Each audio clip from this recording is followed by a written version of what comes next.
Bonsoir à tous et merci de suivre Controverse, votre émission de débat contradictoire sur la télévision du Burkina. Ce soir, nous parlons de la loi sur le quota genre qui a été adoptée hier au Parlement. Elle prévoit 30% de femmes sur les listes des partis ou regroupements d'indépendants ou législatives et municipales. Selon cette loi, chaque liste de candidature doit être alternée, mais son application fait débat car les organisations de défense des droits de la femme s'insurgent contre la suppression des mesures coercitives. Elle revendiquait par exemple le rejet pur et simple d'une liste qui ne respecte pas la loi, alors que le dialogue politique qui a été convoqué par le président du Faso a pris plutôt des mesures incitatives et qui a été adopté par le Parlement. Par exemple, un parti qui respecterait cette loi pourrait se voir allouer 20% du budget alloué donc aux élections. La situation actuelle ne donnerait pas espoir puisque, pour vous donner une idée, à l'Assemblée nationale aujourd'hui, on se retrouve avec 8,66% de femmes. Au niveau des municipales, on se retrouve donc avec 12,68%. Et dans le gouvernement, c'est juste un exemple parce qu'on ne va pas parler de postes nominatifs, la loi n'en parle pas d'ailleurs. On a aujourd'hui 21% de femmes dans le gouvernement. Mais ce soir, nous posons le débat sur la loi donc sur le quota genre. S'agit-il donc de recul ou d'avancée? C'est le débat que nous posons ce soir. Et pour en parler, nous avons sur ce plateau l'honorable députée Henriette Zoumbari. Elle est députée de l'UPC et elle représente l'opposition ici. Avec nous, Madame Zenabo Koulibaly, présidente du Conseil des femmes de Burkina. Avec nous aussi l'honorable Mamata Tiendrebogo, député MPP. Elle représente la majorité sur ce plateau. Avec nous aussi Monsieur Anselme Assegna Somda. Il est du CGD, le Centre pour la gouvernance démocratique. Bonsoir à tous. Bonsoir. Merci d'avoir répondu à notre invitation. Certaines, j'allais dire, d'entre vous étaient à l'Assemblée nationale hier. Vous avez participé au vote de la loi. Et ce soir, nous avons donc société civile et partis politiques. Je commence par vous, société civile. C'est vous qui reprochez des choses à cette loi. Vous estimez qu'il n'y a pas de mesures coercitives et que donc la situation risque de rester en l'état et donc de constater peut-être un recul par rapport à ce qu'on avait sur la loi de 2009. Je vous donne la parole. Merci bien, monsieur. Avant toute chose, je voudrais avoir une petite pensée pour nos FDS qui sont tombés, pour les femmes qui sont tombées. Nous avions décidé de ne rien faire durant cette période en attendant que le deuil passe. Comme cette émission est la nuit, c'est la seule émission à laquelle nous avons accepté de participer. D'accord. Bien sûr, pour faire honneur à ceux qui sont tombés et celles qui sont tombées. Merci en tout cas d'être venu répondre à notre question. Vous parlez de quota genre. À mon sens, il n'y a pas de quota genre, il n'y a jamais eu de quota genre et il n'y a pas de quota genre au Burkina Faso. Pourquoi? Pourtant cette loi existe. On a dit en 2009, il s'agissait de la loi portant fixation de quotas aux élections législatives et municipales. La loi qui a été votée récemment, il s'agit de fixation de quotas et de positionnement des candidats et des candidats aux élections législatives et municipales. Nulle part dans aucune des deux lois, que ce soit la première de 2009. Alors, on va partir sur la base. Le débat n'est pas là. La question qu'on vous pose S'il vous plaît, ne me dites pas la parole, je vais aller vite. Oui, mais c'est de préciser la question que je pose. Moi, je voudrais que l'on soit d'accord, que l'on cadre d'abord le débat. Oui, mais c'est pourquoi je suis en train de faire. Permettez-moi de recentrer la question et vous allez répondre, madame. Alors, ici, nous parlons donc, est-ce qu'il s'agit sur la loi qui a été votée hier, la loi donc qui fixe la question de quota ou de positionnement, c'est selon. Mais sur cette loi-là, qu'est-ce que vous reprochez? C'est la question en fait. Sur cette loi-là, ce que nous avons reproché à cette loi, c'est notamment l'article 10. Pour ma part, je trouve que l'article 10 n'est pas d'abord clair et n'est pas suffisant comme mesure pour donner à la loi sa force obligatoire. Qui parle de la partie qui parle de sanctions. La partie qui parle de sanctions, c'est l'article 10. C'est ça. Parce qu'on dit simplement que toute personne, toute liste déposée par des partis politiques ou des regroupements de partis politiques ou des regroupements d'indépendants qui va respecter le quota aura un surplus de financement. Et ce surplus de financement représente 20% du financement total. Vous voyez, si je suis parti politique, je vais réclamer les 20% du financement total. Par contre, lorsque nous avons suivi le ministre de l'administration territoriale à l'Assemblée, les 20% sont soustraits de la masse que l'État va mettre comme financement aux partis politiques. Si par exemple il y a une masse de 500 millions, il y aura 100 millions qui seront destinés au surplus. Mais ces 100 millions sont divisés à l'ensemble des partis politiques qui vont respecter la dite loi. Par contre, si un parti politique ne respecte pas la loi, il n'y a rien. Ça veut dire quoi? Moi, je voudrais voir aujourd'hui un parti qui va amener une liste unisexe. Ou une liste où il n'y a pas 30% de tête de liste, ou une liste qui n'est pas alternée. Qu'est-ce qui est prévu pour ce parti politique? Ça veut dire quoi? Je vais prendre un exemple terre à terre. Je suis là, on me dit que si je passe devant la radio nationale et que j'arrive au rond-point des Nations Unies, j'ai droit à 5 000 francs. Je sais que j'ai droit à 5 000 francs, mais je décide d'aller passer par l'archevêché et je n'ai pas 5 000 francs. Est-ce que j'ai perdu? Parce que pour moi, je n'ai pas perdu parce que c'est un choix délibéré. Est-ce que vous voyez? C'est un choix délibéré. Et quel objectif est atteint? Est-ce que vous arrivez à destination? Moi, j'atteins mon objectif. Donc c'est un choix délibéré. On ne peut pas prendre ça pour dire que l'article 10, comme l'a dit le ministre de l'administration territoriale, que l'article 10 contient en même temps une sanction négative.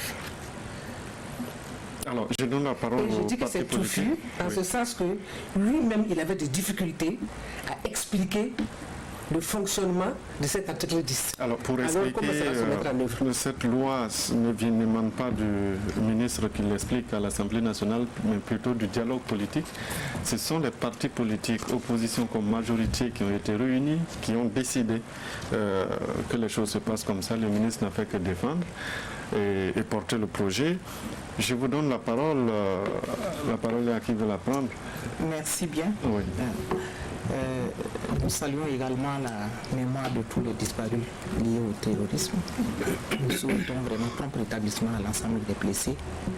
Et nous saluons aussi l'effort de toutes les femmes qui se sont mobilisées et qui, à l'Assemblée nationale, elles se sont mobilisées comme une seule entité pour mener le plaidoyer au profit quand même de cette loi-là, afin qu'elle soit une loi consensuelle, une loi acceptée et une loi qui prenne en compte les préoccupations des femmes. Sur l'article 10? Non, la loi d'abord, le projet de loi. Oui, mais là... L'article 10, c'est le détail. Il faut qu'on retienne que nous sommes tous à l'Assemblée des émanations des partis politiques. Et un cadre de dialogue politique a été institué par le chef de l'État et les acteurs politiques se sont déterminés par rapport à la loi portant fixation et positionnement des candidates et candidats. Nous sommes dans un contexte d'insécurité qui stresse l'ensemble de la société burkinabé. Nous parlons en même temps de paix, de cohésion. Est-ce qu'il faut ouvrir un pan pour créer encore une autre crise où nous ne savons pas où cela va déboucher? C'est pour cela que les acteurs politiques au dialogue conviés par le chef de l'État ont souhaité qu'on regarde froidement les choses et qu'on analyse avec beaucoup plus de sérénité cette loi qui doit donner quand même des orientations par rapport au positionnement des femmes, et des candidats et des candidates, je m'excuse. Et c'est ce consensus qui a été obtenu au cours du dialogue politique qui a prévalu à cette loi, à ce projet de loi qui a été soumis à l'Assemblée nationale. Je crois que la loi aussi, elle n'a pas pour objectif de sanctionner des partis politiques, elle a plus pour objectif d'encourager, d'inciter les femmes et les jeunes à s'engager en politique. Madame est de la société civile, certes. Peut-être qu'elle ignore certaines réalités. J'étais aussi dans la société civile, je parlais comme vous. Mais quand je me suis engagée en politique, j'ai compris que le message que nous avions dans la société civile et qu'on transmettait aux femmes, elle est complètement en inadéquation avec la réalité du terrain. Qu'est-ce que vous avez découvert? En politique, il faut d'abord que les femmes s'engagent. Ça, c'est le premier obstacle. Les femmes, l'engagement des femmes est très timide en politique. Très timide. Et ça a été relevé au cours du dialogue politique. Ça veut dire, si on insiste pour rejeter les listes pour ceux qui n'auraient pas obéi aux dispositions de la loi, ça veut dire qu'on n'aura que peut-être 2 ou 3 partis qui iront aux élections. Est-ce que notre démocratie sera valorisée? Est-ce qu'elle sera effective? Est-ce qu'elle sera acceptée? Et les crises qui vont naître après cela, est-ce que nous mesurons les portées? Alors, je pense que le problème, c'est un processus, l'engagement de la femme en politique. Ne forçons pas les choses, laissons les choses aller d'elles-mêmes. D'accord. Voilà. Monsieur Somda, ne forçons pas les choses parce que le problème qui se pose, c'est beaucoup plus l'engagement même des femmes, selon l'honorable Zumbrani. Moi, je suis surpris qu'elle me parle de l'engagement des femmes parce que c'est vrai, nous ne sommes pas en politique, mais nous sommes quand même observateurs de la scène politique. Et lorsque on fait le tour des meetings des acteurs politiques, nous réalisons que les femmes sont majoritaires à ces meetings-là. Donc ces femmes qu'on sait chercher lors des élections, lors des meetings, elles deviennent soudainement introuvables lorsqu'il s'agit de positionnement sur la liste des candidatures. Donc moi, ça me surprend énormément venant d'une femme, parce que c'est pas ce que nous on voit lors des meetings. Et deuxièmement, je suis également surpris qu'elle me disent que le respect par l'État de Burkina Faso de ses engagements internationaux peut ouvrir un front au niveau politique. Je rappelle qu'il y a des conventions auxquelles le Burkina Faso a souscrit et qui ont intimé au Burkina Faso de respecter justement un certain nombre de recommandations. Je pense à la CEDEF, la Convention sur l'élimination de toute discrimination à l'égard des femmes. Et je pense également au rapport du Conseil des droits de l'homme lors de sa rencontre de 2018. Et je pense également à la rencontre aussi du Comité des droits de l'homme. Donc lors de toutes ces rencontres et de l'évaluation de l'examen périodique universel, des recommandations ont été adressées à l'État du Burkina Faso, l'exhortant justement à mettre en place justement des mécanismes de relecture de sa loi 17 avril 2009 portant sur le fixation et positionnement de l'un ou l'autre sexe, les 30% de l'un ou l'autre sexe aux élections législatives et municipales. Donc pour moi c'est des engagements internationaux. Je vais d'abord sur la base justement du droit international, voilà, qui est censé justement aussi promouvoir justement cette participation politique des femmes. Donc les respecter, je ne vois pas en quoi cela ouvre un front. Et c'est du reste ce que nous on avait dénoncé lors de la tenue de ces dialogues politiques qui n'a pas vu la participation de la société civile. On nous a dit non, c'est un dialogue politique, c'est pas un dialogue social. Mais lorsqu'un dialogue politique débouche sur des réformes, je suis désolé, la question électorale n'est pas le précaré des partis politiques. La question électorale est une question qui intéresse aussi en premier lieu les organisations de la société civile. C'est du reste pour ça que ce qui se passe actuellement comme timidité en matière d'enrôlement nous préoccupe au même titre que les partis politiques et nous devons ensemble conjuguer nos efforts pour une meilleure participation des Burkinabés aux élections. Donc c'est pour dire que la question électorale, ce n'est pas l'affaire des partis et le dialogue allait justement vider cet avant-projet de loi initialement qu'on avait aperçu à laquelle la société civile avait contribué et qui avait quitté le stade du côté Val, allait en conseil des ministres, qui avait même pratiquement été approuvé par le conseil des ministres, et le dialogue politique est venu vider ces projets de loi, cet avant-projet de loi de sa substance, pour nous donner justement ce qu'on a aujourd'hui. Alors, honorable Mamata Tendrevego, les politiques se sont entendus pour vider le contenu de cet avant-projet de loi qui avait été arrêté par en commun entre politique, société civile et autres. Je ne crois pas que les politiques puissent s'entendre pour vider la loi de son contenu. Il faut rappeler que le rôle principal d'un parti politique sur la scène politique, c'est l'animation de la vie politique et la conquête du pouvoir d'État qui passe naturellement par les élections.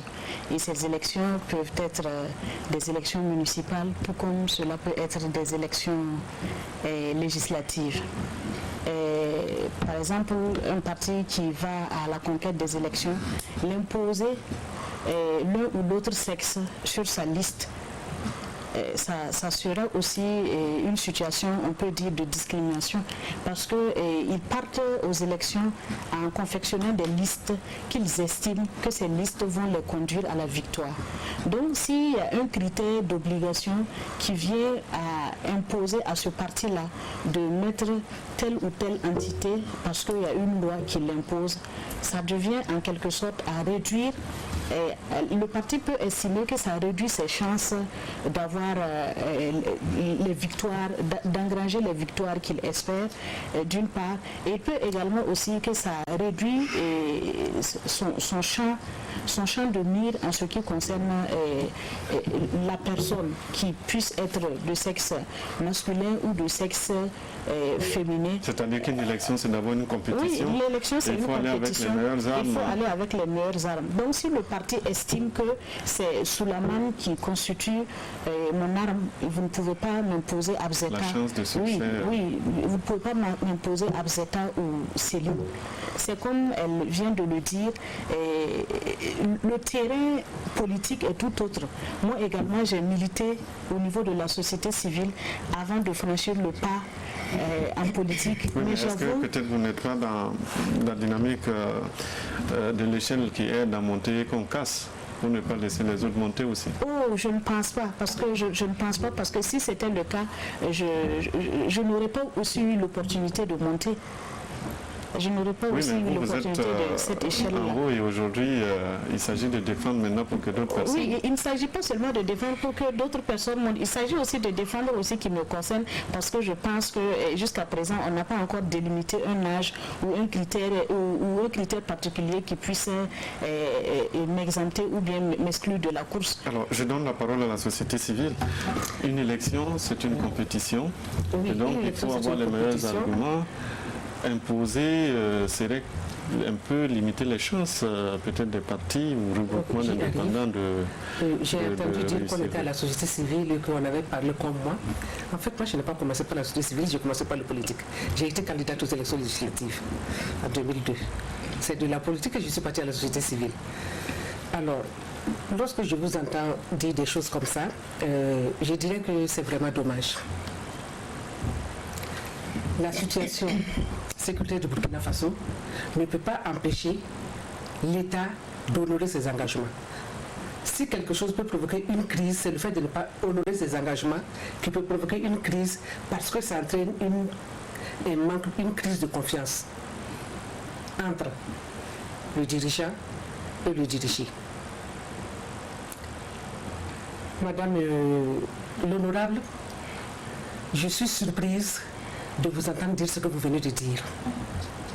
Lors de l'atelier de Koutougou, vous étiez celle qui a proposé une liste réservée de 16 députés.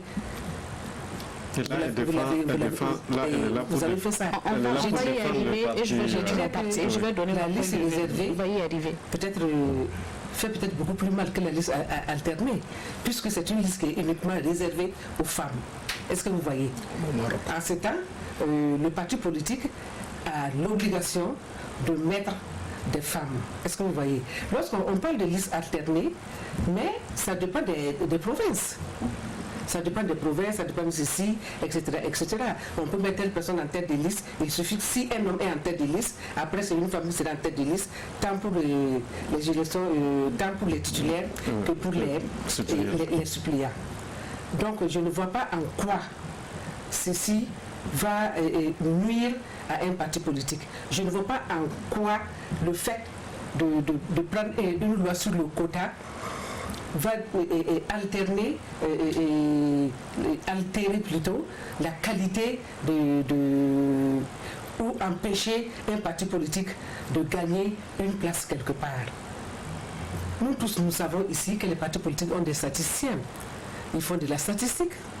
Ils savent exactement où ils vont avoir des députés et où ils ne vont pas avoir des députés.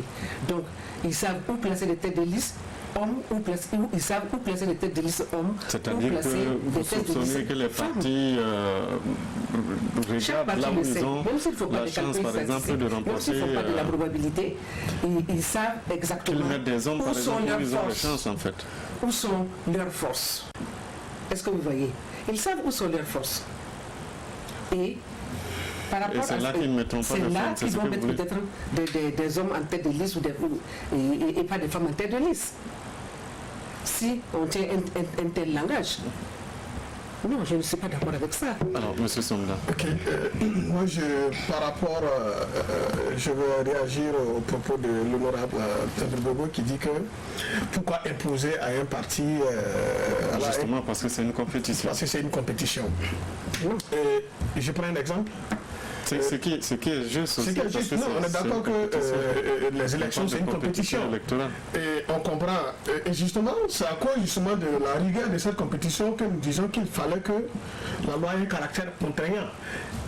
Juridiquement, une loi, qu'est-ce qui fait la force d'une loi? C'est son caractère contraignant.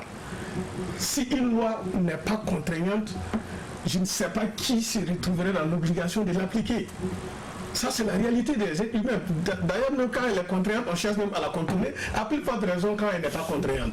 Donc, c'est pour ça que nous, on estime qu'il aurait fallu justement, au regard de la rigueur de la compétition, maintenir le caractère contraignant de la loi pour permettre justement à cette loi de corriger, je dirais, des inégalités sur le plan politique en faveur de l'un ou l'autre sexe. Je vais m'exprimer en ces termes. Et je dirais, si je prends cet exemple, quand elle parle de discrimination, je dis, mais lorsque nous partons aux épreuves sportives, d'accord, les courses de 100 mètres, par exemple, aux épreuves du bac ou du PPC, les garçons courent 100 mètres, les femmes courent 80 mètres. Il y en a de même pour les lancers de poids. Les femmes n'ont pas le même poids à lancer que les garçons. Donc c'est pour dire que dans la vie même, voilà, on a eu à prendre des décisions, des dispositions pour permettre justement à la femme de vous corriger certaines inégalités, et c'est aussi des questions de droits humains et des questions d'équité. Donc si on peut faire ça sur le plan sportif, je dis bien sur le plan sportif, mais la politique c'est des règles de jeu. Si on s'accorde sur les règles de jeu, c'est de créer les conditions favorables. C'est de créer les conditions favorables. Des pays l'ont fait. On a parlé tout de suite de la liste réservée. L'autre insuffisance criable même de la loi, mais elle ne prend pas en compte la question des jeunes. Et ça, on attend peut-être le bouillonnement des femmes, mais peut-être que chez les jeunes, ça va bouillir. Je vais terminer par pour dire qu'il y a des pays qui ont aménagé les choses de sorte à faire justement ce système de liste réservée qui permettent à des jeunes d'être représentés ou à des femmes d'être davantage présentes dans les instances de décision. Oui, mais j'apprends l'expression de l'honorable Mamata Tendrebobo qui dit qu'être jeune ou femme, ça ne doit pas être un passeport pour accéder à certaines choses sans effort aussi. Parce que quelque part, il faut aussi que les femmes ou les jeunes se battent pour pouvoir se positionner. Bon, je vais réagir par rapport à madame et ensuite à monsieur Assorba. Oui, sur ce qu'il dit. D'abord, je me réjouis de savoir que vous êtes passé d'abord par les partis politiques. Vous avez même été candidat, vous l'avez relevé tout à l'heure, avant d'aller à la société civile. Donc vous connaissez bien les réalités du terrain. Vous connaissez les réalités du terrain. Les partis, comme cela a été relevé ici, chaque parti va en compétition pour gagner. Et c'est celui qui peut conduire à la victoire qui est placé en tête. Et ça, on ne peut pas dénier ça aux partis politiques. Et ensuite, M. Sommet parlait de convention ratifiée. Il y a tellement d'engagements que le Burkina a ratifié qu'elle n'a pas pu honorer, et que ça ne peut pas être un crime de lèse-majesté. Qu'il ne faut pas peut-être ajouter aussi. Il ne faut pas en rajouter. Et quand je dis, madame, ne dites pas ce que je n'ai pas dit. J'ai dit, aujourd'hui, nous vivons une situation d'insécurité. Et nous savons que les incompréhensions avant les élections créent les crises post-élection. Est-ce que vous voulez que dans ce tiraillement-là, on ne s'entende pas du tout et que les partis qui n'auraient pas respecté les conditions et qui voient leur liste retirée là, rentrent dans la rue et qu'on se rend compte que l'origine de ça, c'est la loi sur le quota, la fixation, le positionnement des candidats et candidates? Je ne pense pas. Et il faut que nous regardons en face. C'est vrai, c'est un processus. Et je continuerai de dire que c'est un processus. La contrainte là, elle va s'imposer au Burkina d'un jour à l'autre. Mais pour l'instant, acceptons que c'est un processus. Et il faut que les femmes s'engagent. Certes, elles sont nombreuses, elles sont électrices, c'est connu. Elles représentent 54% selon les dernières études de la population. C'est très connu. Personne ne dénie ça. Mais la réalité est que quand vous proposez à une dame, nous, au congrès de 2014, mon parti a proposé des femmes dans le bureau politique. À 1h du matin, certains ont appelé le président du parti pour dire enlevez mon nom parce qu'il y a des oppositions, je ne veux pas de problème dans mon foyer et tout ça là. Vous voulez qu'on fasse quoi de ça? Et les femmes même disent, nous préférons être derrière et puis vous accompagner, mobiliser les femmes pour vous. La responsabilité, personne n'en veut. Demandez au gouvernement pourquoi c'est plus simple de trouver des femmes pour nommer et ils n'ont pas pu atteindre les 30%. Il y a cette réalité-là aussi à ce niveau. Ça veut dire, c'est vrai, les pays même qui nous proposent les actes là, que nous avons ratifiés là, dites-moi si à leur niveau ça se présente comme ça. Même le Canada qui est très, très avancé là, il n'y a pas de loi, il n'y a pas de discrimination là-bas. Tout le monde va dans les compétitions et celui qui gagne, c'est ça. Il n'y a pas à privilégier un sexe. C'est même interdit. Je vous laisse répondre, puisque c'est vous qui avez parlé. Donc vous voyez, c'est cette réalité-là. Il faut qu'on regarde ça en face. Il faut qu'on regarde ça en face. Parce que, je vous dis, je pensais la même chose. Mais j'ai été président de l'Union des femmes de l'UPC pendant 5 ans. Du congrès de 2014 au congrès de 2018, mais je me suis rendu compte qu'il y a des réalités qui ne sont pas perçues par les observateurs extérieurs des partis politiques. Bon, d'abord, on allait prendre là, je ne dirais pas le mauvais exemple, mais là où, par exemple, bon, voilà, il n'y a pas de loi sur le quota, mais ça peut produire des résultats. Mais on peut aussi prendre l'exemple des pays qui ont fixé des quotas et ça produit des résultats. Parce que ce qui compte pour nous, c'est les effets. Voilà. Et pour nous, quand on adopte une loi, c'est de produire les effets escomptés. Moi, je vais vous prendre un exemple. Des partis qui dépensent 100 fois plus que les financements publics. En quoi respecter cette loi va les préoccuper? 100 fois plus que... Parce que les études ont prouvé qu'au Burkina, le fait qu'on n'a pas plafonné justement les dépenses de campagne, n'importe qui peut amener de l'argent et mettre n'importe comment. Et voilà, après, bon, ça c'est un autre débat, c'est ça qui crée un peu les poches de corruption après les élections. Mais c'est pour dire qu'il y a des partis qui dépensent dans ce pays 2-3 milliards au cours d'une élection. C'est quoi 2 milliards? C'est quoi par rapport à un financement public qui parfois même n'atteint pas 50 millions? Donc, le réalisme politique amènera ces partis, comme on l'a souligné tous ici, à positionner les chevaux gagnants plutôt que de miser en principe ceux ou celles qui ils prendraient pour des tocards.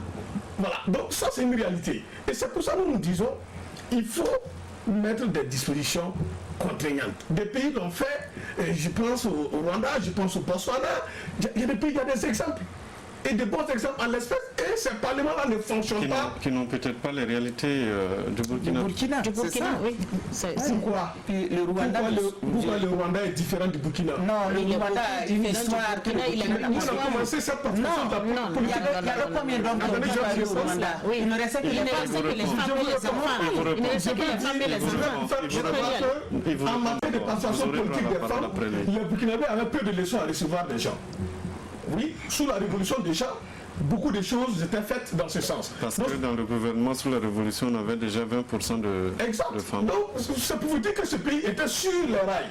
On l'a déraillé sur la question de la participation politique des femmes. C'est ça qui est la réalité. Donc, si on avait continué le processus jusqu'à aujourd'hui, l'absence des femmes sur la scène dont vous parlez, mais on n'en serait pas là. Parce que, justement, avec la mobilisation populaire sur la révolution, ils avaient réussi à attirer les femmes sur la scène. Et elles étaient fières d'y être. Je vais essayer. Répondez d'abord à M. Somda.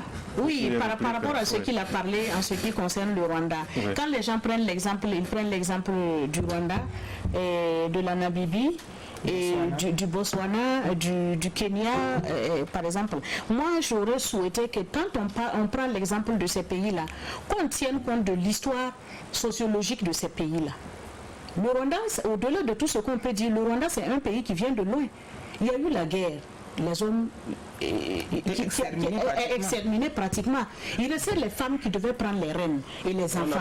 Même s'il y avait dans une assemblée. Si les hommes voulaient dominer, ils allaient dominer. Je pense que c'est moi qui ai la parole et vous n'avez pas la parole. Donc, c'est-à-dire qu'en voulant prendre ces exemples-là, il faut tenir compte aussi de ces situations-là, de ces faits historiques et sociologiques-là, pour vouloir faire des comparaisons, parfois qui n'ont pas raison d'être.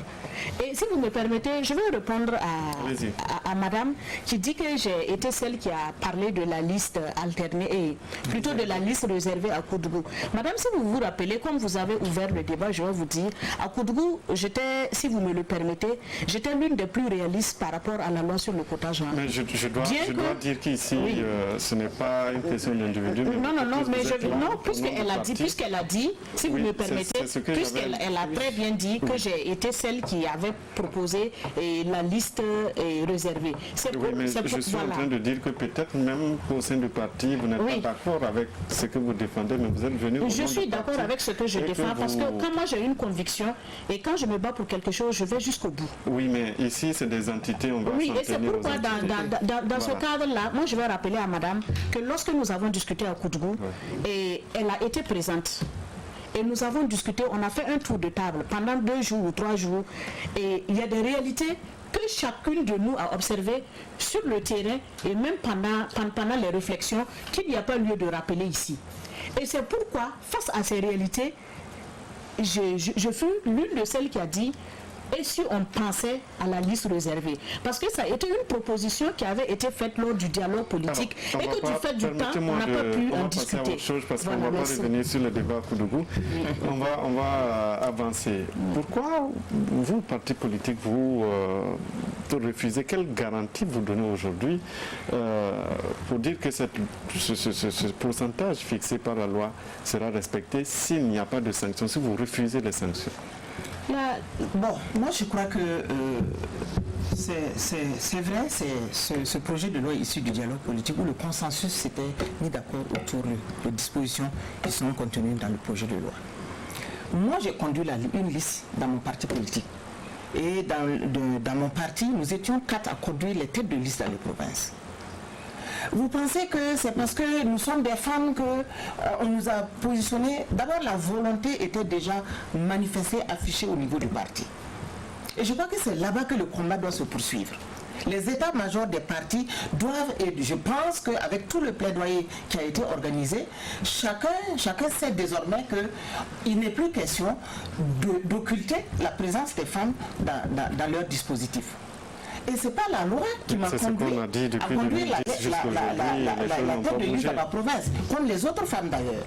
La volonté politique était déjà affichée. Le pourcentage des femmes à cette assemblée est moindre que le pourcentage à l'autre assemblée qui a... Mais laissez-moi vous dire qu'il y avait quand même une sanction coercitive, mais elle n'a pas empêché à ce qu'on n'ait pas assez de femmes à l'assemblée. Et je reviens un peu sur ce que M. Somé a dit tout à l'heure, que sur les garanties, occulter les jeunes. Non, c'est l'un ou l'autre sexe. Donc, il n'y a pas de choses. Non, je parle de garantie. Parce qu'il y a une loi qui a été votée avec des pourcentages. Quelle garantie vous donnez aujourd'hui pour nous dire ici qu'on pourra atteindre les 30% alors qu'il n'y a même pas, vous refusez qu'on mette les sanctions. Je parle des partis politiques. Nous ne refusons pas qu'il y ait des... C'est la réalité, le réalisme qui a conduit à cette proposition de loi-là. Il faut qu'on soit réaliste. Les 30%, ça va être progressif. Nous souhaitons que ça soit atteint. Et vous croyez que les partis politiques vont occulter tout ce déploiement de plaidoyer qui a été organisé? Maintenant, la balle est dans le camp des femmes. Il faut qu'elles s'investissent et qu'elles occupent les sphères politiques. Ou bien que si elles se sentent fortes, comme la loi permet aussi qu'il y ait des candidatures indépendantes, qu'elles puissent se présenter comme candidates. J'abonde dans le même sens que Mme Zombaré pour dire que ce n'est pas parce qu'une loi ne règle pas de façon définitive des questions politiques. Même si on avait mis des sanctions où on parlait de rejet de liste, on a eu des situations de ce genre au niveau des élections passées, mais ça n'a pas corrigé ça n'a pas corrigé cette insuffisance-là. Je pense que comme ils sont là, comme les représentants de la société civile sont là, ça y va aussi, c'est un devoir commun à tous, c'est un devoir qui appartient qui incombe au gouvernement, c'est un devoir qui incombe aux partis politiques, c'est un devoir également qui incombe aussi à la société civile d'utiliser toutes les voies et moyens pour qu'on arrive à un résultat positif à travers la sensibilisation, la formation, l'information et toutes les mesures nécessaires pour qu'on puisse en arriver là. Par exemple, les acteurs de la société civile peuvent encourager les femmes aussi à s'engager davantage en politique, tout comme aussi ils peuvent encourager les femmes à faire des listes indépendantes pour venir compétir aux élections. Madame Coulibaly, il vous revient de mobiliser les femmes pour qu'elles s'intéressent d'abord à la chose politique, pour que les 30% soient respectés. Il y a un processus qui est au Burkina Faso ici. Il s'agit de la promotion du genre. Nous l'avons dit dans notre constitution. Je ne vais pas revenir sur les conventions internationales. Je vais me limiter au niveau national. Si vous voulez faire la promotion du genre, ce n'est pas la société civile qui va faire la promotion du genre pour l'État. L'État a adopté une politique nationale genre avec des plans d'action. Si l'État veut améliorer la participation politique des femmes, l'État doit se donner les moyens pour faire cette amélioration-là. La société civile va accompagner. Mais ce n'est pas notre rôle de faire le travail de l'État, de chercher les objectifs que l'État s'est fixés. Nous allons travailler à aider l'État à atteindre ses objectifs. Et c'est déjà fait. Il y a eu beaucoup de formations ici. Les partis politiques également doivent aller dans ce sens. Si on se fixe comme objectif tous la promotion du genre, chacun doit travailler pour cette promotion du genre.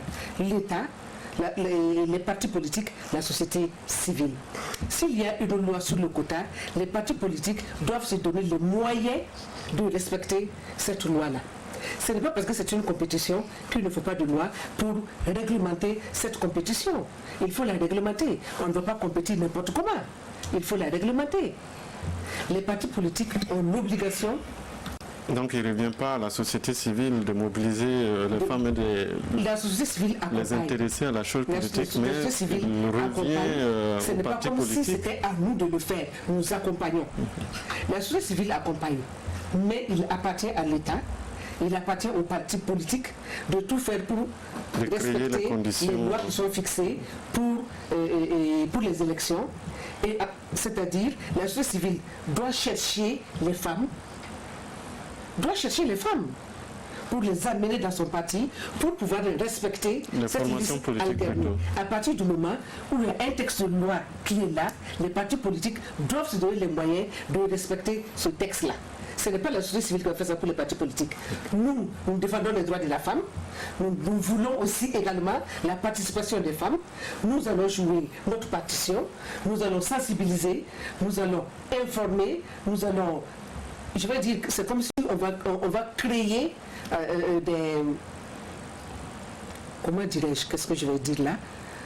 On va créer les conditions favorables pour que les partis politiques puissent disposer des femmes qui sont prêtes à s'engager en politique. Nous allons le faire et nous avons commencé à le faire. Mais il ne faut pas se leurrer. D'accord. Le rôle de la société civile. Oui. Pour atteindre les 30%, il faut que vous jouez votre rôle. Voilà, mais j'imagine que celles qui sont en face connaissent bien mon organisation, les centres gouvernants démocratiques, et tout ce que nous apportons justement aux partis politiques en matière de formation, de renforcement des capacités. Je pense que, en tout cas, c'est l'une des organisations qui apporte même parfois des choses aux partis politiques qu'eux-mêmes n'apportent pas à leurs militants. Oui, ça c'est une réalité qui est là. Voilà. Donc notre organisation joue sa partition en termes d'accompagnement des jeunes, des femmes, des cadres. On n'occupe aucune partie et je veux dire à l'intérieur, aucune composante à l'intérieur des partis politiques. Nous travaillons avec toutes les tendances du reste. Voilà, opposition comme majorité, et nous sommes à l'aise pour travailler avec eux tous. Nous conduisons précisément un dialogue interparti qui permet justement aux acteurs de pouvoir se retrouver et de dialoguer. Voilà, donc ça c'est le premier aspect pour dire qu'en tant que société civile, nous faisons ce travail. Nous encourageons les femmes à aller en politique en tant qu'organisation de la société civile. Et celles qui veulent aller en politique et qui sont réticentes, nous leur disons, n'ayez pas peur, venez nous, on va renforcer vos capacités pour que vous ne fassiez pas une piètre représentation lorsque vous irez en politique. Donc notre centre est disponible pour accompagner toutes les femmes du Burkina Faso ou tous les jeunes qui désirent justement faire ce pas-là en politique. La société civile a déjà balisé le terrain. On est dans le réalisme maintenant. Des formations ont été faites, les femmes sont disponibles, c'est vous qui ne les recrutez pas. Non, dit comme ça, monsieur Simon Dango, c'est pas... Je ne fais que résumer ce qui se dit. J'adhère à ce qu'eux deux viennent de dire tout à l'heure, parce qu'ils sont dans le réalisme maintenant. Ça veut dire que quelque part, ils disent qu'ils font les formations, les sensibilisations. Le travail peut-être est insuffisamment fait, c'est ce qui donne ce résultat aujourd'hui.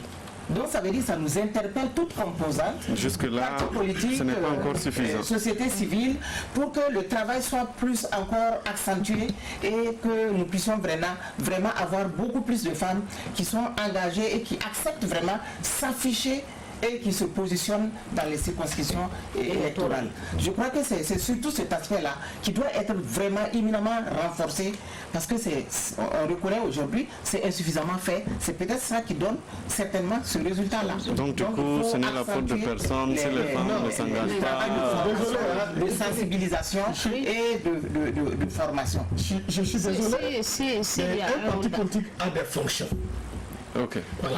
Un parti politique a des fonctions. Parce que c'est inquiétant. Oui, c'est ce que je dis. C'est peut-être insuffisamment fait.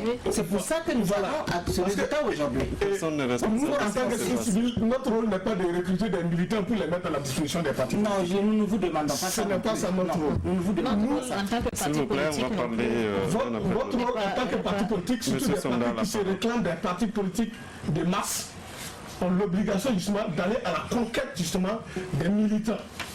Voilà, et d'enregistrer justement ces militants en son sein, puis c'est ça qui vous permet d'avoir une bonne machine électorale in fine. Donc ça fait partie du travail quotidien d'un parti politique.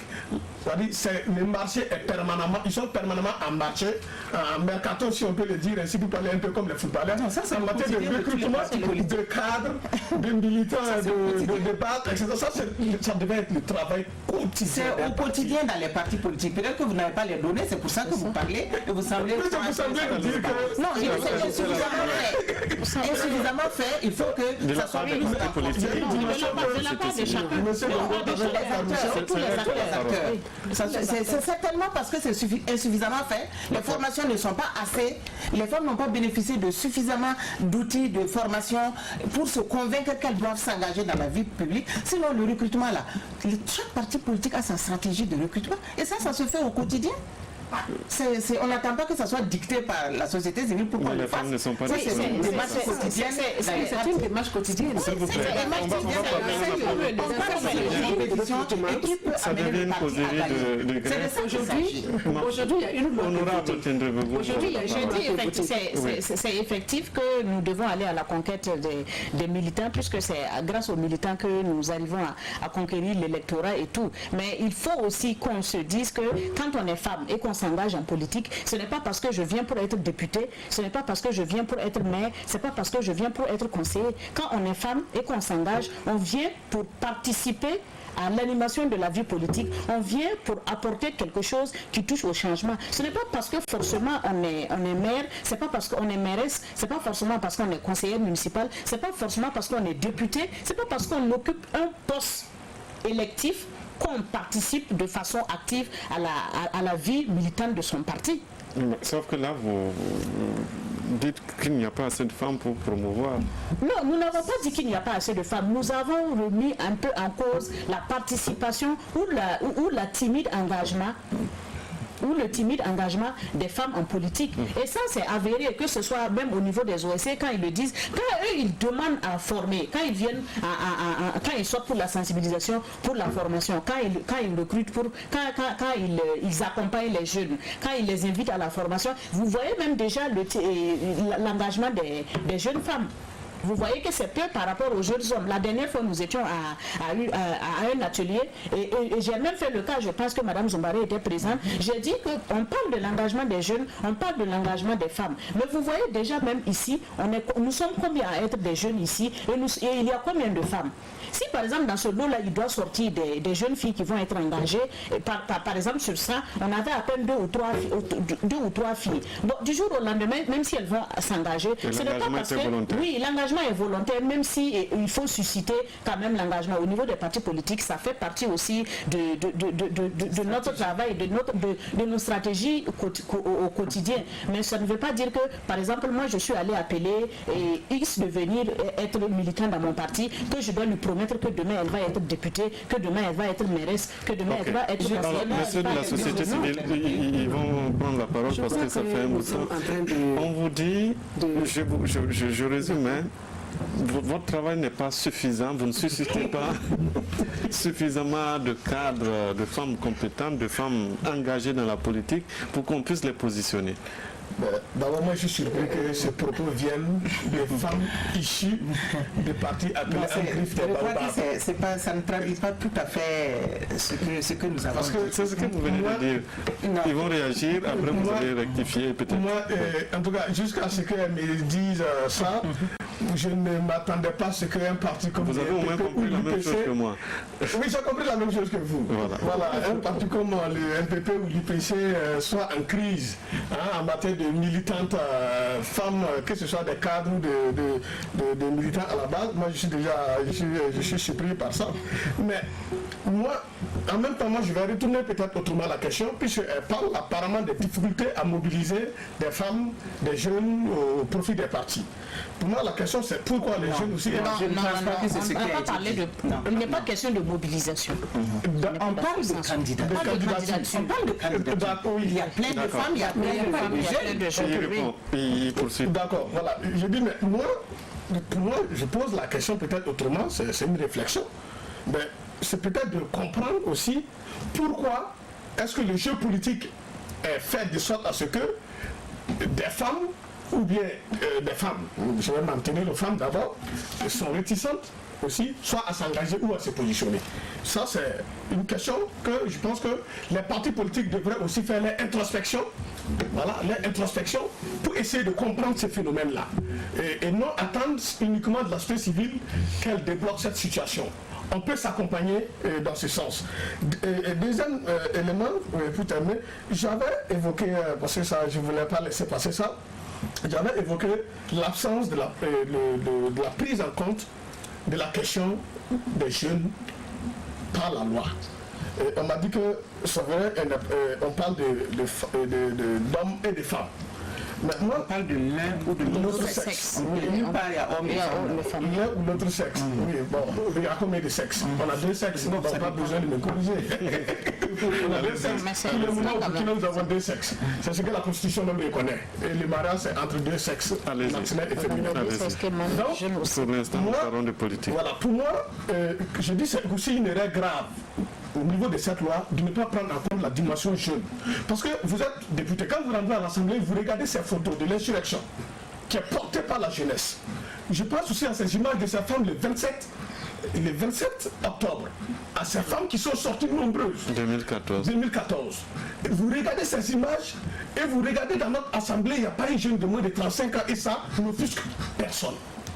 Moi, je suis stomaqué. ces images que vous voyez à l'Assemblée, si vous n'avez pas prêté attention, je vous invite à prêter attention si demain vous êtes à l'Assemblée. Nous étions des acteurs de l'insurrection, nous étions des actrices de l'insurrection et nous avions peut-être besoin de 35 ans. Je n'ai pas nié cela, mais vous êtes d'accord avec moi qu'il y a un problème de cette jeunesse qui a été le fer de lance de l'insurrection populaire. Est-ce que ça je mens? À l'Assemblée, on pouvait également avoir des jeunes de la société civile comme députés. Vous n'avez pas répondu à ma question. Sans forcément passer par un parti politique. Vous ne répondez pas à ma question. Ça, c'est la responsabilité des partis que je pointe ici. Une insurrection animée essentiellement par une jeunesse. Elle ne se limite pas dans les conseils municipaux politiques ou bien dans les conseils territoriaux. Vous n'avez pas de jeunes. On va parler l'un après l'autre. Pardon, j'espère que vous ne voyez pas ce que On ne vous va dites. pas parler en même temps parce que personne ne comprendra. D'abord, je reviens. Je ferai couper vos micros si ça continue comme ça. S'il vous plaît, la parole est à Monsieur Songa. Les jeunes sont toujours pas prêts. C'est ce que je retiens. Voilà. Alors, on va avancer. On va avancer. La dernière partie de cette émission, je vais reprendre sa question, je vais reformuler la question qu'il vient de poser. Pourquoi les femmes ou les jeunes sont-ils aussi réticents à s'engager en politique? Est-ce que le terrain que vous leur présentez ne les décourage pas finalement, vous politiques? Non, moi je crois qu'il faut quand même qu'on analyse froidement la chose. Vous savez très bien que les facteurs qui limitent l'engagement de la femme en politique sont bien connus dans nos sociétés. Les présenteurs socioculturels, vous les mettez où? Apparemment, vous pensez qu'on est au-dessus de ça? C'est encore présent dans nos sociétés. Et ensuite, il y a d'autres éléments qui sont venus s'ajouter dedans. Les violences en politique. Vous croyez que ce que Raïnatou Sawadou a vécu à l'arrondissement 3 là, et Mme Traoré à la mairie de Goursi encourage des femmes à s'engager en politique même si elles avaient l'intention? Ce sont des facteurs quand même qui limitent. Oui, vous savez très bien ça, que... c'est entre acteurs politiques. Mais il y a celles qui sont là et qui voulaient vraiment s'engager dans la chose. Elles ne veulent plus vivre ça. Elles ne souhaitent pas vivre ça. Et les jeunes dont ils parlent là, mais l'animation de la vie, la présence dans l'animation de la vie publique ne se limite pas à l'Assemblée nationale. Allez-y dans les conseils territoriaux. Il n'y a pas de maire. Nous avons le plus jeune maire. Le PC est le plus jeune maire. Nous parlons... Donc je crois que c'est progressif. Et puis c'est pas 127 députés. C'est pas 127 députés qui vont résorber la situation que vous avez l'atelier oui. Nous avons assisté à l'atelier. S'il vous plaît. La place qu'on vous appelle pour donner là, ce n'est jamais la bonne place. Le temps court vite. Moi, je vais peut-être compléter l'effectif. Moi, je vais peut-être... Cette réalité, je vais revenir peut-être sur la citation que vous avez empruntée certainement un peu vers le début de l'émission, en disant qu'être jeune ou femme, c'est pas parce que vous êtes jeune qu'on va dire non, le parti politique, le MPP, l'UPC ou le CDP ou l'ADF, RDA ou l'Union PS va vous appeler. Comme vous êtes jeune, venez, on va vous placer comme tête de candidat. La question que je pose, oui, c'est le terrain que vous présentez ce n'est pas, à ces jeunes ou à ces femmes. Non, ce n'est pas Est-ce que c'est un terrain... Écoutez, monsieur Dans, terrain politique,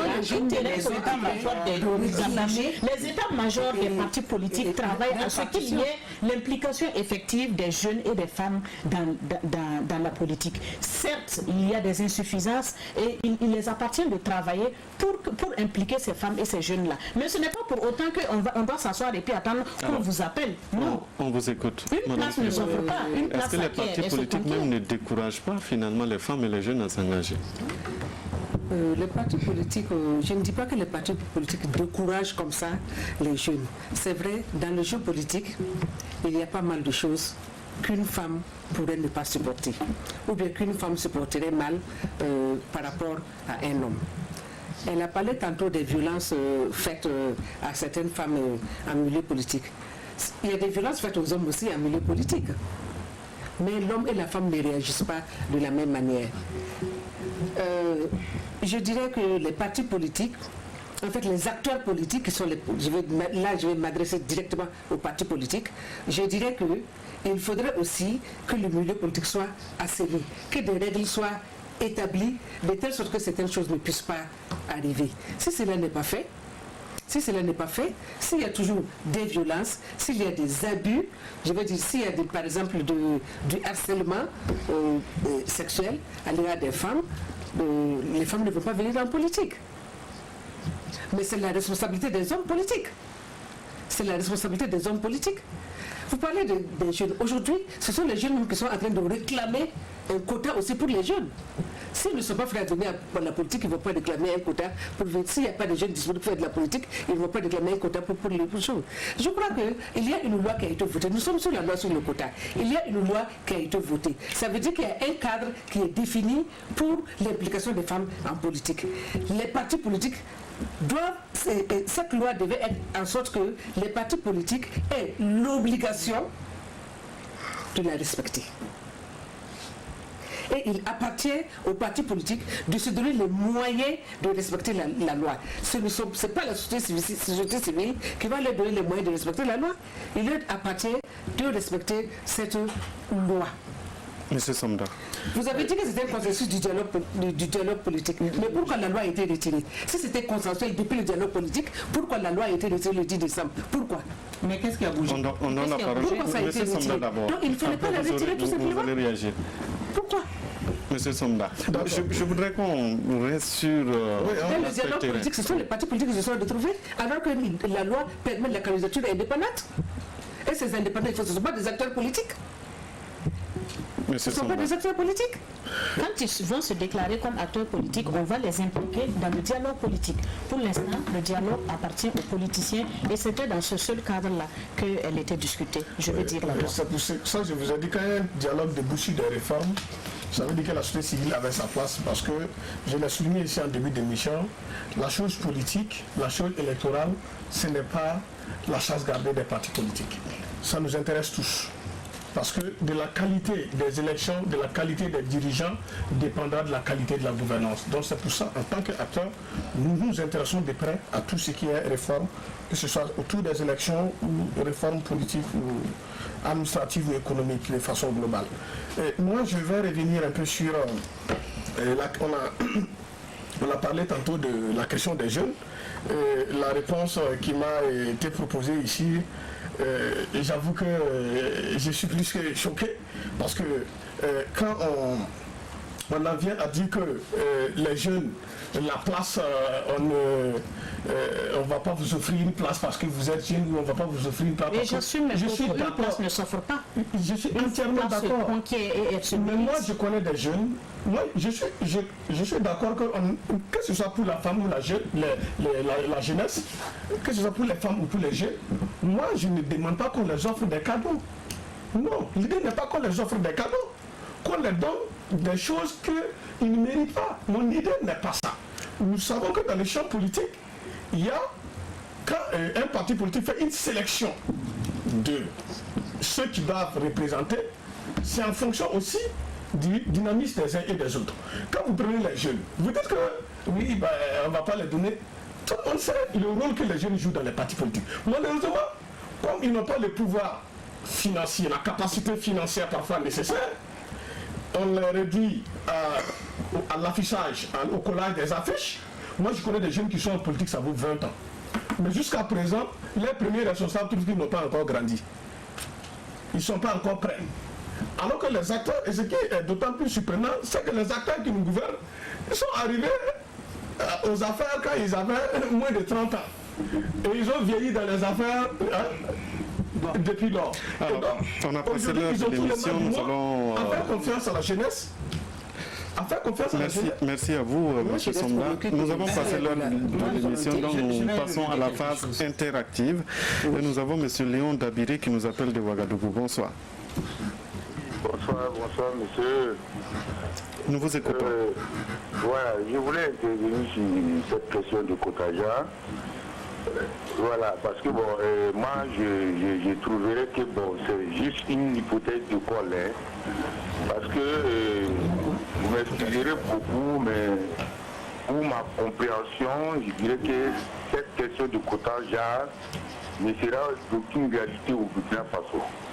Parce que simplement, quand vous prenez l'histoire même de la société ou des sociétés au Burkina Faso, pourquoi ne parlez pas de quota genre à la scolarisation depuis le CP1? Pourquoi vous ne parlez pas de quota genre au CIP, au BPC, au bac, au diplôme supérieur? Et pourquoi vous ne parlez pas de quota genre ou intégration de l'administration? Et simplement là, il est question d'objectivité, il est question de compétence. Et maintenant, arrivé au côté politique, vous parlez de quota genre. Bon, moi, je trouverais que vraiment, sans vous mentir, c'est certainement bon, peut-être d'école. Parce qu'en allant même sur cette version de leadership, remonter un peu en haut, dire que bon, tant qu'il n'y aura pas une candidature féminine, il n'y aura pas élection présidentielle. Pourquoi vous ne dites pas ça? Pourquoi vous ne dites pas que tant que le nombre de quotas genre n'est pas acquis, les élections seront annulées ou reportées jusqu'à ce que le nombre soit requis? Et chaque fois que vous voulez supprimer un parti pour continuer les élections, c'est comme si vous voulez, c'est comme si vraiment, pour moi, c'est comme si vous voulez formuler des listes ornementales pour orner les législatives. C'est-à-dire que vous voulez vraiment voir des figures féminines, même si elles ne peuvent rien faire, nous elles peuvent tout faire. Mais pourquoi ne pas attendre que ces figures féminines-là présentent leurs capacités, affichent bon, je veux dire que les compétitivités. Et à ce moment, elles vont combattre contre les hommes, contre l'autre genre, quitte à ce que l'autre genre succombe. Et en ce moment, elles ont triomphé. Mais quand forcément avoir le nombre de quotas, c'est pour dire qu'en réalité, les femmes, même si elles acceptent ça, elles sont en train de s'endormir. Parce qu'on veut les endormir davantage. Merci beaucoup, M. Dabiré. Et moi, je pense que... On a compris votre position. Oui. On a compris votre position. Merci d'avoir participé au débat. Je donne la parole à un plateau où vous allez suivre le reste avec nous. Alors, M. Dabiré s'adresse à vous. Je vais lui rafraîchir la mémoire. Et au niveau du Burkina Faso, en matière d'éducation, il y a eu des mesures affirmatives. Il y a eu de la discrimination, ce qu'on appelait à l'époque de la discrimination positive. On a donné des bourses aux filles et les garçons n'avaient pas droit à ces bourses-là. Mais personne n'a dit que c'était anticonstitutionnel, personne n'a dit que ce n'était pas bien. Pourquoi? Parce que ça ne touchait pas les intérêts stratégiques des hommes. C'est parce qu'en matière de politique, ça touche les intérêts stratégiques des hommes qu'il y a une telle réaction. Sinon, ça a été fait dans le cadre de l'éducation. C'est fait dans d'autres domaines au niveau du Burkina Faso, où on privilégie les candidatures féminines, même pour l'emploi. Parfois on dit que les candidatures féminines sont privilégiées, on donne des points d'avance en termes de candidature et par rapport aux femmes et pour pouvoir réduire les inégalités de genre. Ce sont des mesures qui permettent de réduire les inégalités de genre que nous cherchons réellement à réduire. Mais seulement, lorsque ça touche les intérêts stratégiques, le domaine politique est un domaine stratégique, donc on n'est pas d'accord. Mais quand ce sont les autres domaines, on s'est dit de toute façon, même si une petite fille à qui on donne une bourse, elle va à l'école, peut-être qu'elle n'a aucune chance de réussir. Ça ne pose aucun problème. Si c'est en politique, ça pose des problèmes.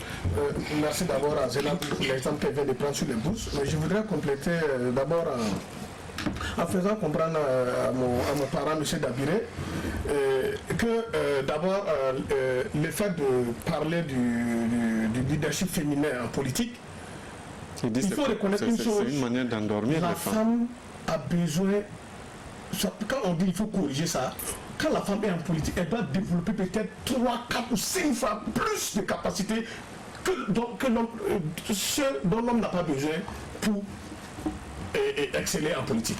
C'est-à-dire, le jeu est fait de sorte à ce que la femme a besoin d'être super homme, si je peux m'exprimer ainsi.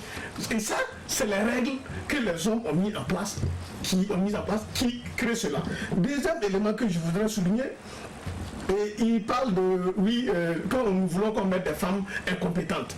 Mais qui a passé un concours pour aller dans un parti politique? Est-ce que c'est un concours qu'on passe pour aller dans un parti politique? Je voudrais lui faire comprendre qu'il y a des hommes plus incompétents à l'Assemblée actuellement que des femmes. Donc, faut pas ramener la question de la participation des femmes. Contrôlé, on n'a pas vérifié, donc on ne peut pas l'affirmer, M. Sanda. Alors, non, puisque il dit que les femmes, il dit qu'on veut amener des femmes qu'il y a des hommes plus incompétents à l'Assemblée, c'est une affirmation. Oui. Nous, on n'a aucune preuve, donc on ne peut pas le dire ici. C'est pour dire qu'il y a des femmes compétentes à l'Assemblée, donc on peut plus vous donner la parole. C'est ce que je voulais donner comme l'affirmation, je crois que Monsieur Abdoulaye Ouedraogo nous appelle de Ouaga. Bonsoir. Oui, bonsoir. Nous vous écoutons. Ok, donc je vous remercie. Voilà, donc moi je voulais dire simplement que... Allô? Oui, allez-y, nous vous écoutons. Voilà, je voulais dire simplement que, en tout cas, moi je reste un peu optimiste. Même s'il y a quelques... On peut souligner quelques points de satisfaction. Allez-y. La question, si on part au début, l'esprit même de l'objectif général même de la loi au début, c'était d'empêcher les barrières culturelles qui empêchent une compétition culturelle entre les... Allô? Oui, nous vous écoutons.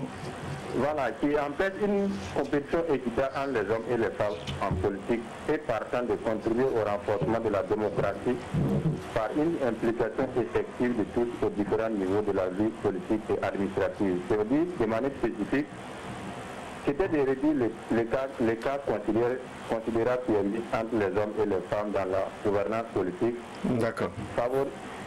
Allô? Oui, on vous écoute. Favoriser l'accès des femmes aux postes politiques et de décider de manière à ce qu'elles apportent une influence qualitative dans la vie politique nationale. Et enfin, permettre d'inscrire plus de femmes sur les listes électorales. Si on reste ici, la liste devrait déjà ça permet d'inscrire plus de femmes sur les listes électorales. Même si cela ne veut pas dire qu'à l'arrivée, on aura plus de femmes, on peut dire que c'est quand même un point de satisfaction à donner et la lutte va poursuivre. Donc, l'émission, la conférence, le Forum national des femmes tenu l'année passée en 2019, et eux aussi les dialogues politiques qui ont abouti vraiment à cette loi. Même si la sanction n'est pas trop dissuasive, on peut dire quand même que vraiment, on peut noter quelques points de satisfaction, une volonté vraiment d'impliquer les femmes. Pour vous, la loi est largement suffisante, même s'il n'y a pas de sanction? La loi n'est pas suffisante parce que de façon objective, personne ne peut garantir l'effectivité de cette loi. D'accord. Donc parmi les facteurs, parmi les solutions qu'on peut passer pour avoir plus de femmes en politique, nous pouvons avoir... En deux mots rapidement, parce que ça commence à... Oui, nous pouvons avoir l'instruction, le renforcement du pouvoir économique aussi de la femme. Donc, nous sommes en train de nous attarder sur la solution politique. Alors la solution ne doit pas être essentiellement politique, il faut aussi développer le pouvoir économique de la femme. On a compris. Le pouvoir économique de la femme. Ok. L'instruction aussi sur le long terme. D'accord. Merci beaucoup, parce qu'il y a d'autres personnes qui attendent aussi pour participer. Merci. Je crois qu'il n'attaque personne. Hein? Non, mais je voudrais quand même relever quelque chose dans l'intervention du premier auditeur. C'est vrai, Madame a tantôt parlé de discrimination positive qui a été instruite au niveau de l'enseignement. C'est un processus. Ça veut dire que le déficit des femmes dans les sphères est un constat qui est connu et qui demande quand même des mesures pour corriger cela. Et je crois que la discrimination positive vient dans ce sens-là. Et ce qu'on a remarqué aujourd'hui, ça a permis d'inverser par endroit la tendance. On a souvent plus de filles qui sont dans les établissements secondaires ou même primaires, plus que les garçons. Sans cette discrimination-là, on n'aurait pas eu. Donc, ça va monter. C'est un processus, je reviens là-dessus. Lui, il parle de renforcer, par exemple, le pouvoir économique. Effectivement, en dehors il y a les facteurs socio-culturels qui limitent l'engagement de la femme. Il faut ajouter aussi le facteur économique. C'est un problème. On dit la pauvreté a un visage féminin, c'est connu de tous. Parce que quand on s'engage en politique, et je l'ai dit tantôt ici, j'étais dans la société civile, nous avons tenu des langages avec des femmes. On a souvent dit même parfois qu'on n'a pas besoin d'argent pour faire la politique, mais c'est faux. Pour m'être engagé dedans, je reconnais qu'il faut quand même des ressources. il faut des ressources. Quand même, nous avons une tradition coutumière. Quand on va chez le chef pour présenter les civilités, on ne va jamais les mains vides. Même si c'est un billet de 2000 francs que vous allez mettre dans une enveloppe, vous ne pouvez pas aller saluer un chef, un notable, les mains vides. Il faut des ressources. Et puis quand on vise un poste de député, il faut couvrir le territoire provincial. Ce n'est pas un village qui règle la question. Parlant des jeunes, les jeunes sont à Ouagadougou, ils n'ont pas de base électorale. Mais il faut une base électorale. Et comme je peux reprendre les propos de l'ambassadeur Mélégué Traoré, il faut avoir, quand on dit un poids politique là, c'est avoir une base électorale où on peut vraiment engranger des voix. Ce n'est pas les nénuphars qui sont sur les réseaux sociaux ou bien la radio interactive qui parlent, qui disent... Non, c'est pas de ça qu'il s'agit. Ce ne sont pas des nénuphars, ce sont... Non, ça veut dire, je veux dire que ça ne fait pas quoi. J'espère que vous ne voudrez pas les voir en 2020. Alors, c'est déjà rectifié, ce sont... Monsieur Jean-Michel Sommet nous appelle de Bobo-Dioulasso, nous l'écoutons. Bonsoir, monsieur Sommet. Bonsoir. Nous vous écoutons. Merci bien. Voilà, a priori, je voudrais dire que je pense qu'au Burkina Faso, on n'a jamais interdit quelqu'un de faire la politique. Vous savez, la politique, c'est une question d'idées, c'est des convictions, c'est un engagement, c'est un don de soi. C'est pour que ces éléments ne sont pas réunis, on ne peut pas dire qu'il faut que X soit placé ici. Quelqu'un qui fait son parti politique, c'est pour la conquête du pouvoir et non pour la position des gens. Cette question-là, c'est pour l'administration. Les femmes, là, dans l'administration, on peut les placer partout. Et là, encore que là aussi, il faut la compétence.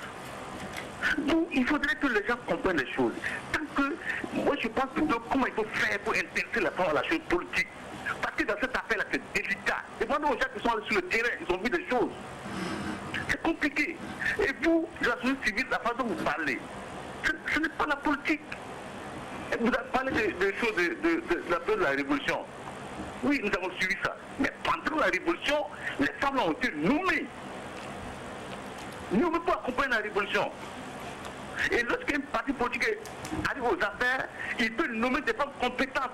Et c'est là que les femmes s'intéressent à la chose politique et qui réalisent qui font la politique. C'est pas la même chose. Et quand on parle de vos conventions internationales auxquelles le Burkina a ratifié, vous savez dans lesquelles conditions on ratifie les conventions là? Si vous ne faites pas, on ne vous donne pas l'argent.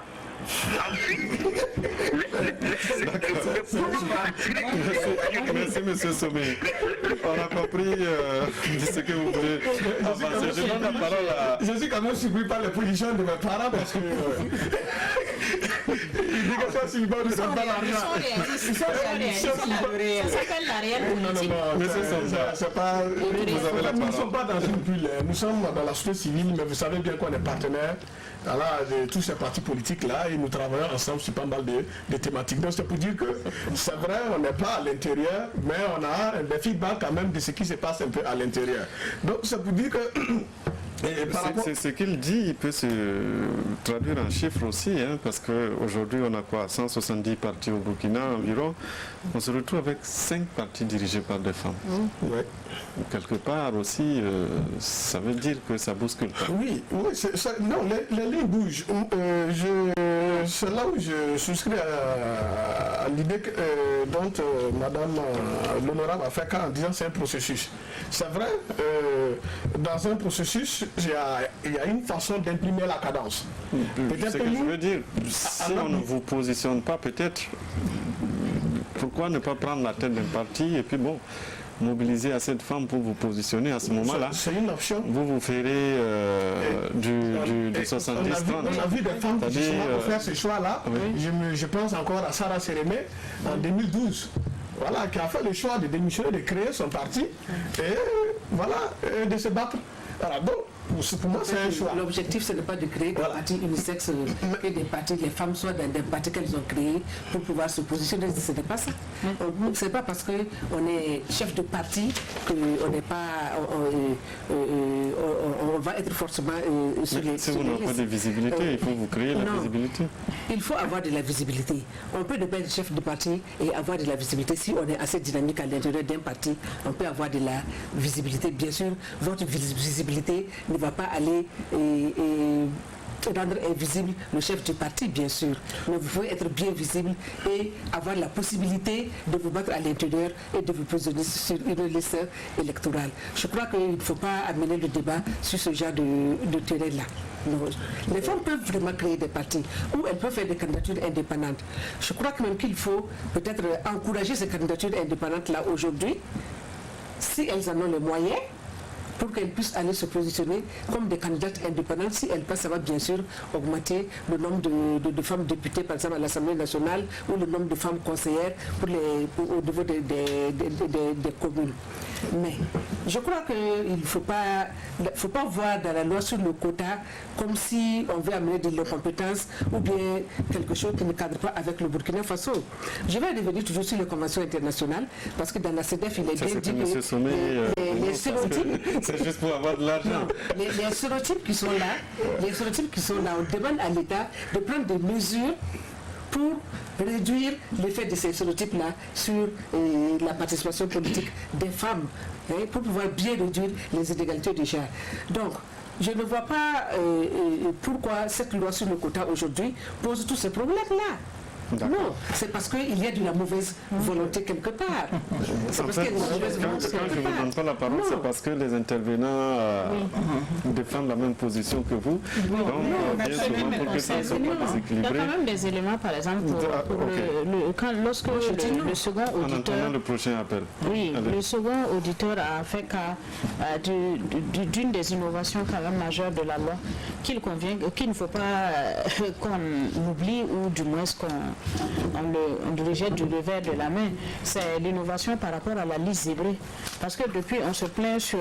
apparemment, on est beaucoup plus axé sur le fait que la loi ne convient pas à une certaine catégorie de personnes. Voilà, mais c'est important quand même qu'on relève les innovations majeures qui ont été apportées parce que quand même, c'est pour la première fois qu'on a une liste zébrée. La liste zébrée, c'est la liste alternée femme-homme ou homme-femme. C'est-à-dire que si le premier sur la liste est un homme, le second, forcément, doit être une femme. Et oui, si le premier... premier... tout à l'heure que ce serait que dans une province, vous ne soyez pas sûr de gagner. Non, mais ça, il ne faut pas être pessimiste jusqu'à ce point. Moi, je donne par exemple en 2016. En 2016, il n'était pas une question de liste électorale, il n'était pas une question de la loi, mais par exemple, le MPP a alterné toutes ces listes au niveau des municipales. Alors, Madame Salamatou Ouedraogo nous appelle de Ouagadougou. Bonsoir. Homme, femme, femme, homme. Et pour quel résultat on finish? Non, mais justement, la question... Nous vous écoutons. On écoute Madame Ouedraogo qui nous appelle. Oui, bonsoir, mesdames et messieurs, sur le plateau. Vous avez la parole. Bon, depuis un certain temps, j'ai pris l'émission en cours, mais moi déjà, sur le principe du quota genre, j'ai toujours été contre. Parce que je vous dis, dans un parti, on place les gens selon leur militantisme. On ne peut pas dire non, on met un homme devant, on met une femme derrière. Je suis contre. Mais ces femmes viennent encore se contredire. Parce qu'elles disent, non, à cause des violences, ceci, à cause de tel genre de violence, les femmes ne veulent pas. Mais pourquoi vous exigez un quota genre? Si vous savez que les femmes ne sont pas prêtes à se positionner, ça va servir à quoi? En tout cas, je ne vois pas l'intérêt. Donc, moi, je me dis, en politique, comme l'a dit le monsieur qui est avec vous, on ne fait pas un concours pour rentrer dans un parti politique. Ce n'est pas un problème de compétence, c'est un problème de militantisme. C'est un problème je suis battante, j'aime mon parti, je suis prêt à me sacrifier.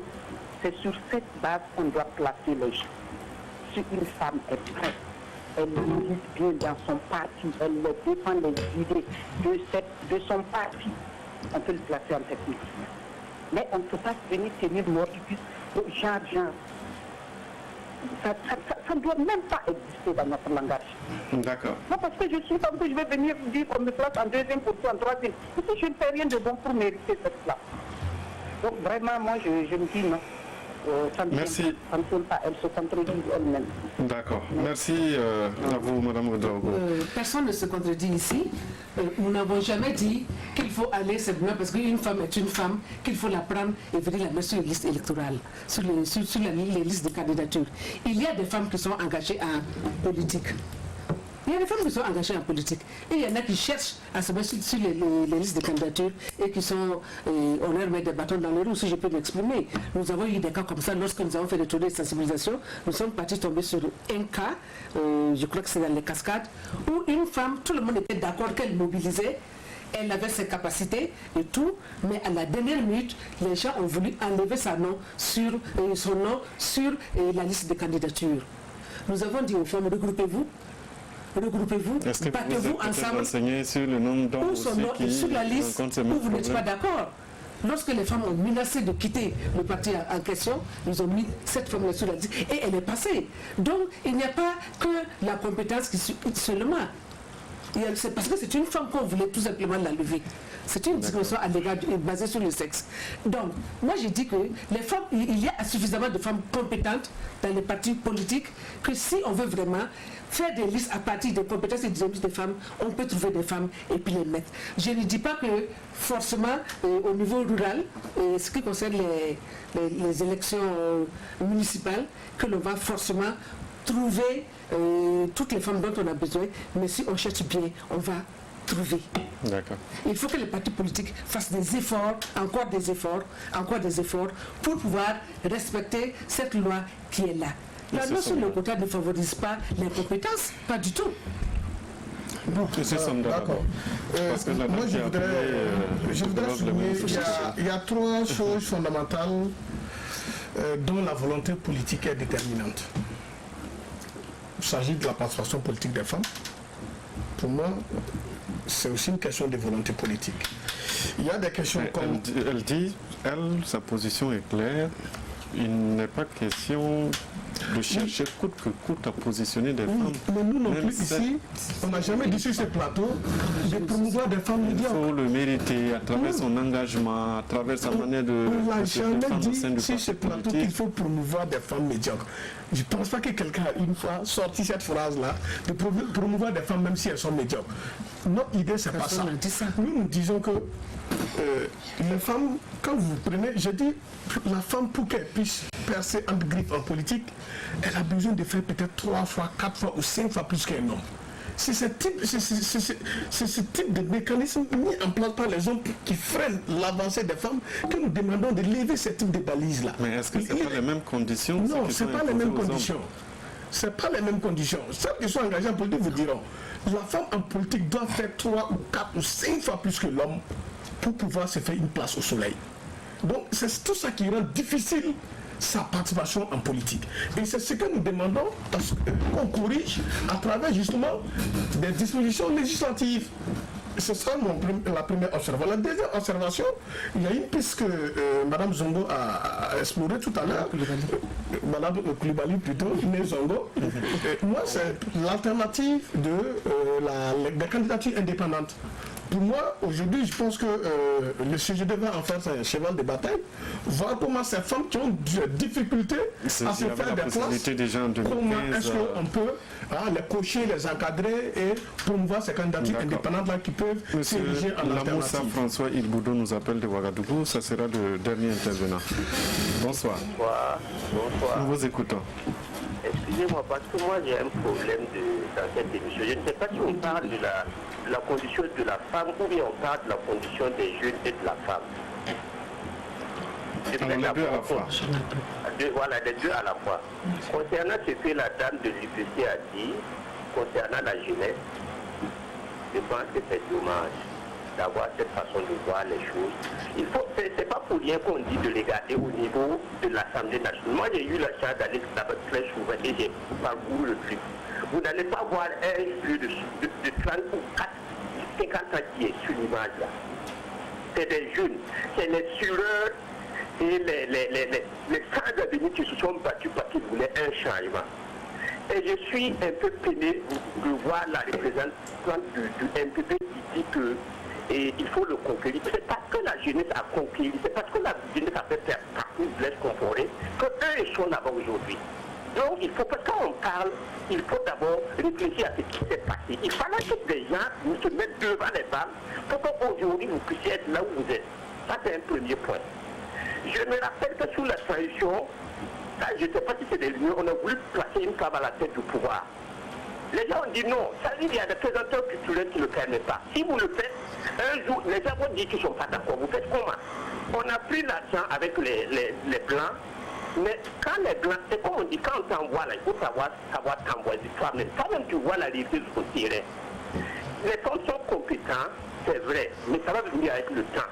Si vous forcez les choses, c'est ce que Sankara a voulu faire, on ne l'a pas compris. Si tu forces, les gens vont mal interpréter, ils vont utiliser ça contre toi. Et c'est ça qu'on parlait tout à l'heure concernant les violences.